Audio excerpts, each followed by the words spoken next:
O silêncio é a moldura perfeita para o medo. E nesse silêncio, uma imagem ecoa na sua mente. Você viu a boneca. Você conhece o rosto dela. O sorriso malicioso. Os olhos de porcelana, rachados e sem vida. Uma criatura distorcida, feita para o seu pior pesadelo. Antes de começarmos essa história arrepiante, já se inscreve aqui no canal Voz do Mistério, deixa o like e comenta se você teria coragem de ficar sozinho com Annabelle. Isso ajuda demais o canal a continuar trazendo casos reais e sombrios até você. Mas a verdade, a história real, é que o mal raramente se veste para assustar. Ele se esconde na inocência. E a verdadeira Annabelle não era assim. A verdadeira Annabelle tinha um rosto feliz, um sorriso agradável, bochechas coradas e uma aparência tão ordinária que a torna, de longe, o brinquedo mais aterrorizante que o mundo já viu. O mal se esconde à vista de todos, e é exatamente isso que torna a sua história tão assustadora. A boneca que você teme nos filmes, de pele rachada e feições de pesadelo, foi uma invenção para vender bilhetes. A boneca real, a de pano, com seu inofensivo sorriso, essa é a criatura que realmente existe, e a lenda dela começa não em um antigo orfanato, mas em um lugar banal, onde a vida era cheia de promessas. A história se desenrola em 1970, em um pequeno apartamento em Hartford, Connecticut. O ar tinha aquele cheiro de outono, de livros velhos e de café fresco, típico da vida de universitários. Duas jovens, Donna e Angie, dividiam o espaço. Donna, uma estudante de enfermagem de 28 anos, estava prestes a iniciar sua vida adulta e profissional. Em seu aniversário, a mãe dela lhe deu um presente inocente. Uma boneca de pano. Uma autêntica Raggedy Ann, com seu cabelo de lã vermelho, olhos de botão e avental branco. A boneca foi colocada sobre a cama de Donna, um item de decoração que não inspirava nada além de uma sensação de nostalgia e conforto. Se você chegou até aqui, já mostra que tem coragem. Então não esquece, se inscreve agora no canal e deixa o like, porque ainda vem muito mais sobre o verdadeiro terror da Annabelle. O que as garotas não sabiam é que o verdadeiro terror não se manifesta com estrondo. Ele chega como um sussurro, uma dúvida, algo que você pode facilmente ignorar. A história que você conhece dos filmes, de terror imediato e possessão violenta, é uma ficção. A história real é um conto de horror psicológico, um jogo de gato e rato em que a boneca era apenas o peão. O mal se infiltrou na vida delas com a sutileza de uma brisa, gradualmente, testando os limites da sanidade e da percepção. O objetivo não era apenas causar sustos, mas semear a confusão, corroer a confiança e levar as vítimas à beira da loucura. Essa é a verdadeira essência da infestação demoníaca.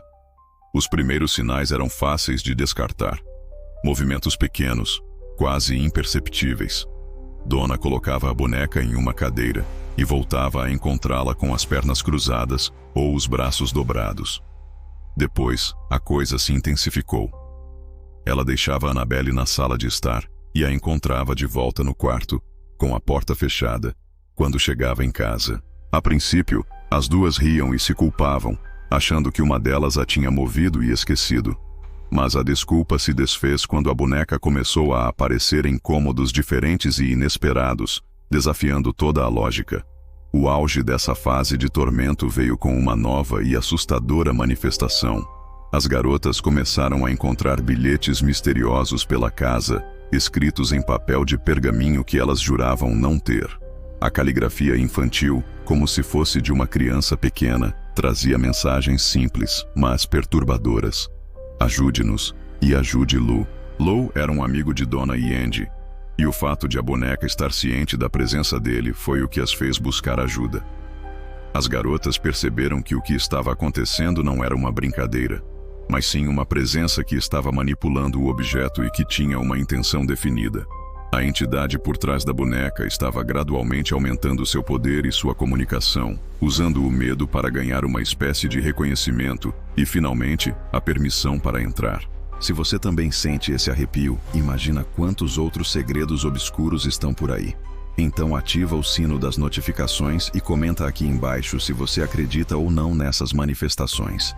Desesperadas, Donna e Andy decidiram pedir ajuda. Mas, em vez de recorrerem a um especialista em exorcismo, elas cometeram um erro fatal. Procuraram um médium. A sessão foi conduzida no apartamento e o médium trouxe à tona uma história trágica. A boneca, segundo ele, não estava possuída por um demônio, mas habitada pelo espírito de uma menina de 7 anos chamada Annabelle Higgins.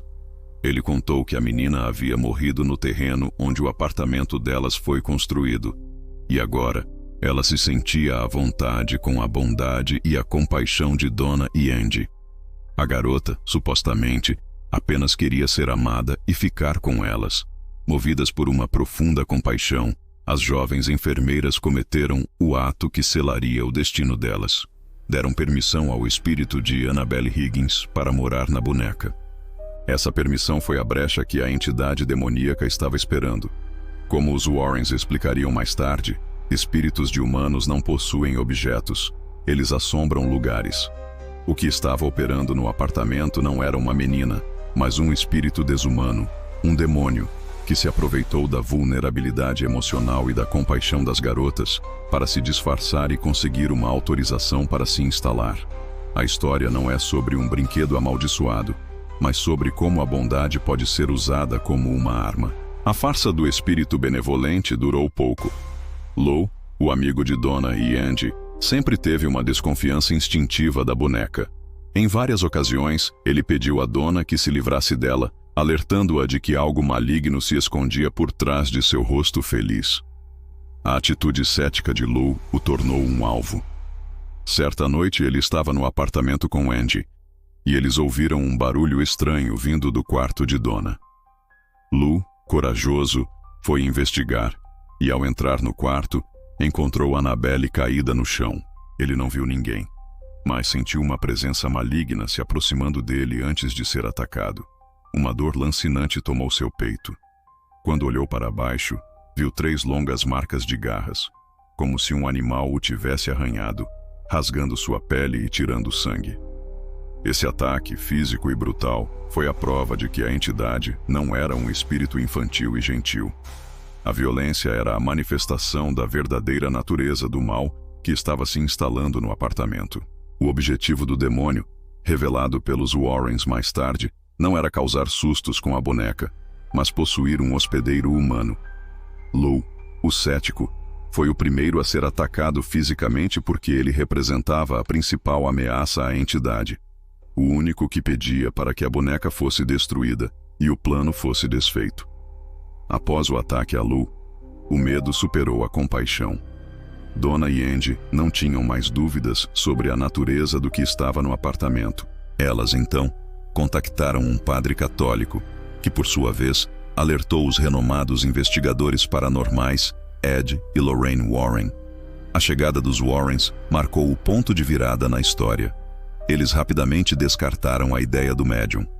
Como Lorraine explicou, fantasmas ou espíritos humanos não têm a capacidade de possuir objetos inanimados.